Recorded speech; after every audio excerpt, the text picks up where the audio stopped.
আর বাংলায় ভোট মানেই গরম গরম কথার জোর টক্কর তো হবেই দাদা। মমতার সরকারকে উৎখাতের ডাক দিলেন রাজ্যের বিরোধী দলনেতা শুভেন্দু অধিকারী। 6 মাসের মধ্যেই রাজ্যের সরকারকে বঙ্গোপসাগরে ছুঁড়ে ফেলবে মন্তব্য শুভেন্দু। পাশাপাশি বাংলার মানুষের কাছে ডবল আসনের আর্জিও জানান শুভেন্দু অধিকারী।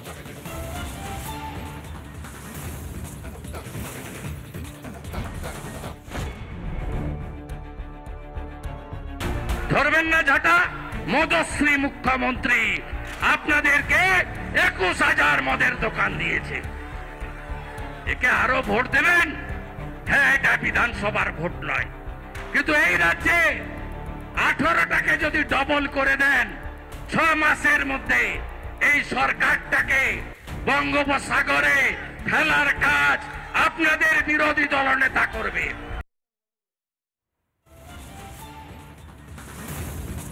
আর অন্যদিকে রাজা কৃষ্ণচন্দ্রের স্তুতি করছিলেন প্রধানমন্ত্রী, কিন্তু নিজের এলাকার এক সময়কার রাজা সম্পর্কে নাকি কিছুই জানেন না কৃষ্ণনগরের তৃণমূল প্রার্থী মহুয়া মৈত্র। কিচ্ছু জানেন না, নাকি ইচ্ছে করেই রাজ পরিবারকে অপমান করলেন কৃষ্ণনগরের তৃণমূল প্রার্থী। अमृता जी, बचपन में हमारे यहाँ हम लोगों को जो पढ़ाया जाता था उसमें कृष्णचंद्र राय की समाज सुधार का काम, बंगाल के विकास का काम, बंगाल के विकास के मॉडल, ये सब सुनने को मिलता था बचपन में। রাজা জানে, রাজা রামমোহন রয়, এর বাইরে কোনো রাজা রানী আছে তো আমার সেটা নলেজে নাই ভাই। আর তো এই বিদেশি হয়তো এসব জানেন না।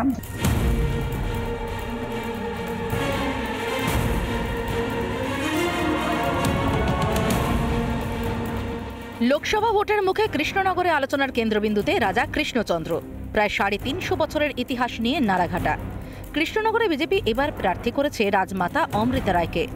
দুদিন আগে ফোনে রানিমার সঙ্গে কথা বলার সময় রাজা কৃষ্ণচন্দ্রের গুণকীর্তন করছিলেন নরেন্দ্র মোদী।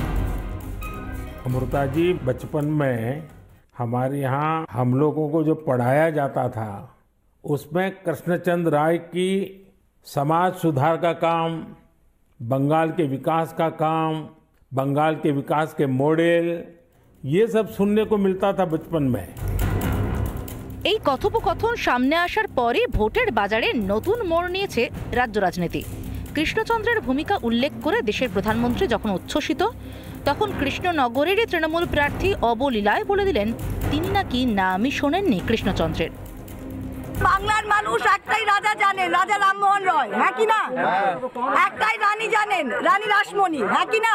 এর বাইরে কোনো রাজা রানী আছে তো আমার সেটা নলেজে নাই ভাই। বিতর্কিত প্রতিপক্ষের মুখে এমন কথা শুনে জবাব দিতে দেরি করেননি রাজ পরিবারের সদস্যা তথা বিজেপি প্রার্থী রানিমা।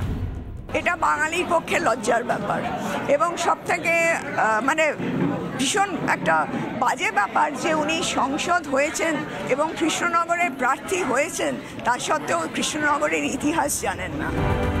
ইতিহাস বলছে বাংলার শিক্ষা সংস্কৃতির বিকাশ ঘটেছিল কৃষ্ণচন্দ্রের হাত ধরেই। ভারতচন্দ্র রায়গুণাকরের অন্নদামঙ্গল কাব্য রচিত হয়েছিল কৃষ্ণচন্দ্রের আমলেই। এই সময় প্রসারিত হয়েছিল সংস্কৃত চর্চা। এমনকি প্রতিবার কৃষ্ণনগরে যে জগদ্ধাত্রী পুজোয় মাতেন মহুয়া, সেই পুজোও বাংলায় প্রচলন করেছিলেন রাজা কৃষ্ণচন্দ্রই। তাঁরই উৎসাহ ও উদ্যোগে নাটোরের কয়েকজন বিখ্যাত মৃৎশিল্পী কৃষ্ণনগরে এসে মৃৎশিল্পের উন্নতি ঘটান। যার এত অবদান, সেই রাজাকে কি করে মনে করতে পারেন না তৃণমূল প্রার্থী?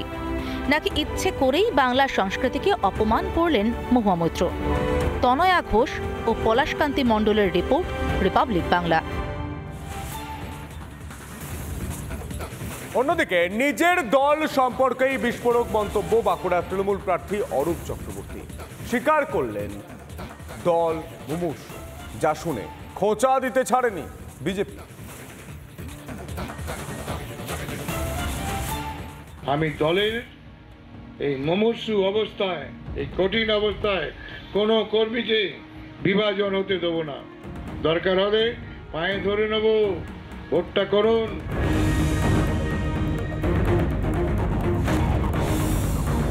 কর্মীদের একত্রিত হওয়ার জন্য যেভাবে উদাহরণ দিচ্ছেন সেটা তো অবিস্মরণীয়।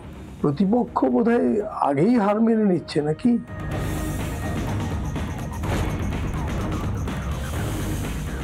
শুরু হয়ে গিয়েছে দিল্লি দখলের লড়াই, কিন্তু ভোটের আগে বিভিন্ন এলাকায় তৃণমূলের গলার কাটা হয়ে দাঁড়িয়েছে গোষ্ঠীদ্বন্দ্ব, যার জেরে আশঙ্কা তৈরি হয়েছে ভরাডুবি হওয়ার। এই প্রেক্ষাপটে সাবধানবাণী শোনালেন বাঁকুড়া তৃণমূল প্রার্থী। কঠিন সময়ে কি করণীয়, দলের নেতা কর্মীদের সেই কথাই বললেন অরূপ চক্রবর্তী। সমস্ত তৃণমূল কংগ্রেস কর্মীদের ঐক্যবদ্ধভাবে লড়াই করতে হবে। যারা ঐক্যবদ্ধভাবে লড়াই করতে পারবেন না, তারা দয়া করে দল থেকে চলে যান। আমি দলের এই মুমূর্ষু অবস্থায়, এই কঠিন অবস্থায় কোনো কর্মীকে বিভাজন হতে দেবো না। দরকার হলে পায়ে ধরে নেব, ভোটটা করুন। এখন একটা সংকট, যুদ্ধ শুরু হচ্ছে, সব এক। শাসক দলের দোদণ্ড প্রতাপ নেতার মুখে এমন কথা শুনে ব্যঙ্গের সুরে কটাক্ষ ছুড়ে দিয়েছে বিজেপি। দল মুমূর্ষু অবস্থায় আছে, মানে তৃণমূল দল মুমূর্ষু অবস্থায় আছে। দরকার হলে উনি সব কর্মীদের হাতে পায়ে ধরতে পারেন, এত ভয়ঙ্কর অবস্থা। আবার কর্মীদের একত্রিত হওয়ার জন্য যেভাবে উদাহরণ দিচ্ছেন সেটা তো অবিস্মরণীয়। প্রতিপক্ষ বোধহয় আগেই হার মেনে নিচ্ছে নাকি। অরূপ চক্রবর্তী একদম মাটির সঙ্গে রাজনীতি করেন, প্যারাসুট থেকে ওপর থেকে লাফিয়ে পড়ে রাজনীতি তো করছেন না, মাটি চেনেন, তৃণমূল কংগ্রেসের কর্মীদের চেনেন এবং বাঁকুড়ার রাজনৈতিক পরিস্থিতি, বিষ্ণুপুরের রাজনৈতিক পরিস্থিতিটা তিনি জানেন। তো সেই জন্য সহজ সরলভাবে তৃণমূলের ভবিষ্যতের কথা চিন্তা করে তিনি এই বার্তা দিতে চাইছেন। 2019 থেকেই বাঁকুড়ায় যথেষ্ট প্রভাব রয়েছে বিজেপির। তাহলে কি ভোটে হারার অশনি সংকেত দেখছে ঘাসফুল শিবির? তাই কি তৃণমূল প্রার্থীর গলায় করুণাকুতি? রিপাবলিক বাংলা। বাঁকুড়াতে রাজনৈতিক সমীকরণটা কি একটু দেখাবো গ্রাফিক্যাল প্রেজেন্টেশনের মাধ্যমে। আমরা দেখার চেষ্টা করব বাঁকুড়া লোকসভা ভোট 2019-এর কেন্দ্র বাঁকুড়া। সুভাষ সরকার বিজেপির হয়ে প্রার্থী হয়েছিলেন, তিনি জয়ী হয়েছেন। সুব্রত মুখার্জি লড়াই করেছিলেন এবং সেই সুব্রত মুখার্জি কিন্তু হেরে গিয়েছিলেন।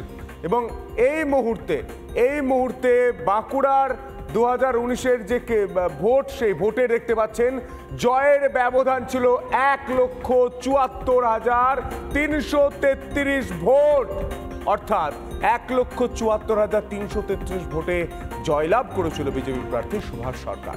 এবং এই 2024-এ এসে বাঁকুড়ায় কিন্তু অশনি সংকেত কি দেখছে বাঁকুড়া তৃণমূল প্রার্থী?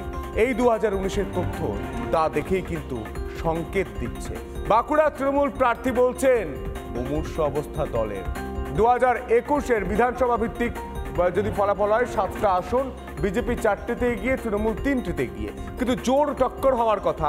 সেখানে বাঁকুড়া তৃণমূলের প্রার্থী বলছেন দলের অবস্থা কিন্তু খারাপ। অন্যদিকে আপনারা দেখতে পাচ্ছেন 2019-এর পর 2021-এর বিধানসভা, সেখানে বিজেপির অবস্থা দেখালাম। এবং জেলা বাঁকুড়া, গোটা বাঁকুড়া জেলাতে বিজেপির অবস্থা কি?